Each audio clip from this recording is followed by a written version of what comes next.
let's talk about how to actually underwrite property. So some of the things with a raw piece of land that you need to keep in mind, let's say this is an acre right here, is access. This is very important, guys. If you find a seller who says, hey, I have an acre, a football field, a soccer field, I was planning on building a house and I just never got around to it. You first need to find out, does this property have access? You go to something called the GIS. Every county has one. You go to the county GIS, look up whatever county, blank county, GIS. And then you type in your APN or property ID.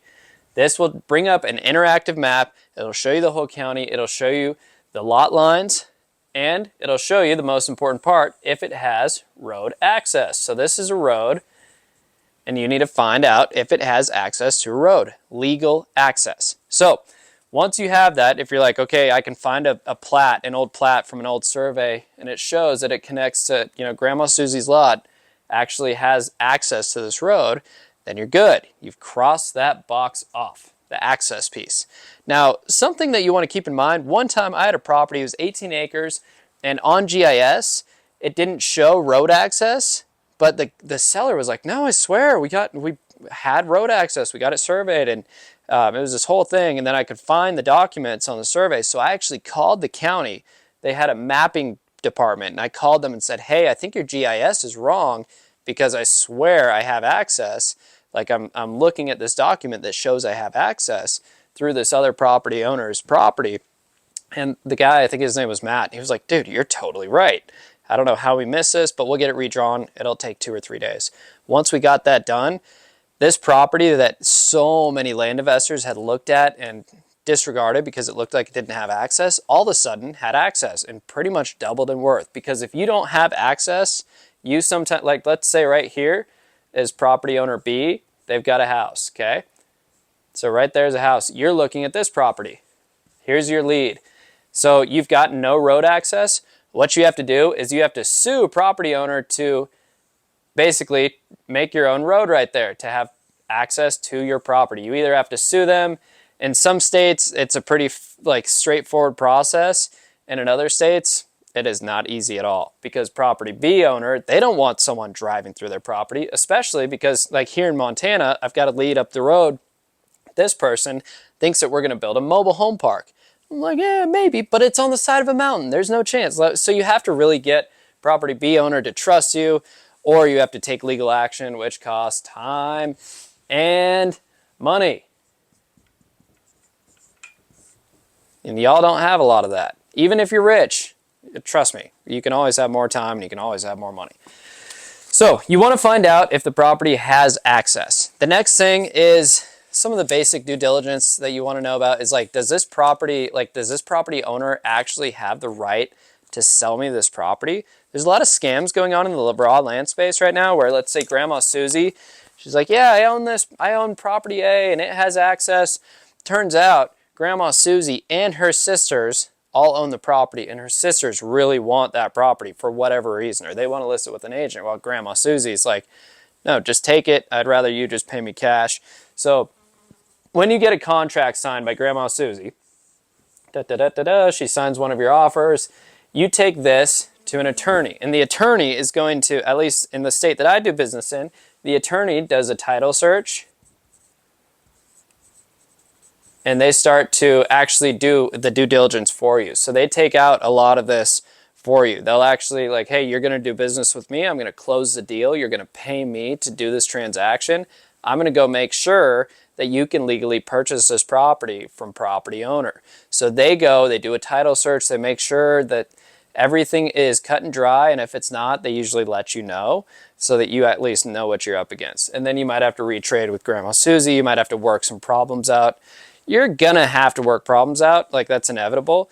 But yeah, they'll go in and start the title search, and they'll give you half of your DD. And there's other companies that we use too to okay, now that we've got a clear title, we're gonna give it to you, and you tell me about floodplain, you tell me about access, you tell me about the soil, and you can get full reports for $100. If you don't want to do any of that, you can go back to the county GIS, you can call the county, you can get a lot of information for free. It just takes time and money. So if you don't have a lot of time, just spend the money. If you don't have a lot of money, be prepared to spend some time. So that's some of the basics on the due diligence piece, often called DD. And what happens is after you go into contract, you've got, let's say, 120 days to close on the property. Well, you've got a lot of time to do your due diligence, your DD. Now, some other things like environmental, I mentioned soils, floodplain, wetlands. These are all things that you kind of find out as you work through. You're not going to know it all on your first deal. You kind of have to go through trial by fire and be like, oh, there's a difference between floodplain and wetlands. One can be touched and messed with and fixed. The other one, not so much. And zoning is another one where you can go in and change zoning. If you want to do an RV park right here and it's not zoned for it, you can get it rezoned to actually, sometimes, I shouldn't say every time, but if everything fits their criteria, you can get it rezoned to actually do what you need it to do. Now, environmental, there's some things that you can't change. This DD piece is so important. You'll get good at DD. It's not the most important part. The most important part is underwriting and learning how to talk to sellers. And then you'll get really, really good at DD. So then the last thing that I'll cover here is your exit strategies. After you've got your DD, you've got an idea, you've got a real clear picture of your property. Let's talk about exits. Do I want to, close on the property, like actually buy the property, take title, own it, and list it with an agent? Or FSBO, like you can list it on Zillow, you can list it by yourself. If you have a buyer's list, whatever you want to do, you can actually close on the property, buy it with either your money out of your self-directed IRA, your partner's money, whatever you're going to do. You close on the property and list it. Or one of the favorite ones is to subdivide. I hope I spelled this right. Sorry for my chicken scratch, guys. So let's say on this property, it's got access. You can split this into 4 properties. Then you've got, it might make sense for you to have a property that has 4 different properties on it. There's so many different exits, but once you have your DD, you've got an idea on price, you've got a clear picture of what you want to do with the property, you can talk about multiple exits. Sometimes you have to go back and retrade with Grandma Susie and say, look, I can pay you a higher price, but it's going to be really hard for a bank to finance this because of access, because of floodplain, whatever. But I know you want to get this property off your hands. You don't want to pay another tax bill. How about you be the bank so that I don't have to worry about going and getting it surveyed, traditionally financed. I'll give you 10% down and make you payments every month. It's a great exit. I'll just say creative. So there's a lot of different things you can do. I'm just scratching the surface here. Hopefully this brought you value. What questions do y'all have? Curiosity question. So can you wholesale, like you have a property, can you subdivide and wholesale each part, or do you have to sell the whole thing? Loaded question. Now, and there's a couple different answers. I'm going to hopefully answer it correctly. So let's say you get a property under contract and you want to wholesale it. In order to subdivide it and go act as the owner, usually you would have to actually close on the property. You buy the property, you own the property, and then you can go start improving it and doing things to it. In some cases, Grandma Susie, she's like, look, I'm not in a rush. I have a mark. I need to have $100,000 for this property. You can take 2 years to close on it as long as I get my $100,000. Obviously, I like to bring up creative finance, but you can do things like power of attorney. There's a couple different words for that, but you can basically go in and it's a form that you get the seller to basically file or sign, and then you file it with the county, and it gives you power of attorney to go act on the seller's behalf, in which case you could then subdivide the property on their behalf, and then you force equity. So let's say the property is only worth $100,000 if you list it on the market. You're like, well, how do I pay this seller $100,000? They're down to be creative, they're down to give me time. So let's say they give you power of attorney. You go to the county and you subdivide it, and you pay to get it subdivided and improve the property.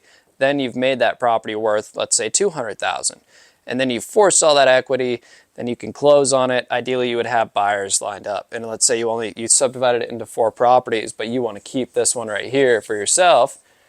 If you got power of attorney, you split it into 4, these 3 properties will pay for you to keep that property. It's a very creative strategy. Any more questions? What do you have to put down EMD? on any land deals you do? That's typically up to you and the seller. Now, on a lot of the deals that I do, zero money down. Like in order to get under contract, I'm like, hey, I'm going to pay your price. You know, we agree on a price. We come to terms, you know, here's my time frame. I'm not going to put down any EMD.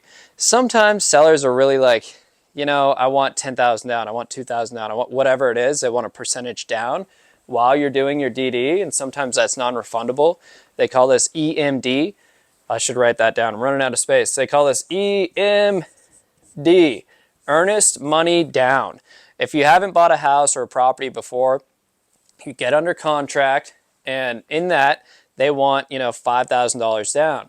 And that shows that you're a serious buyer.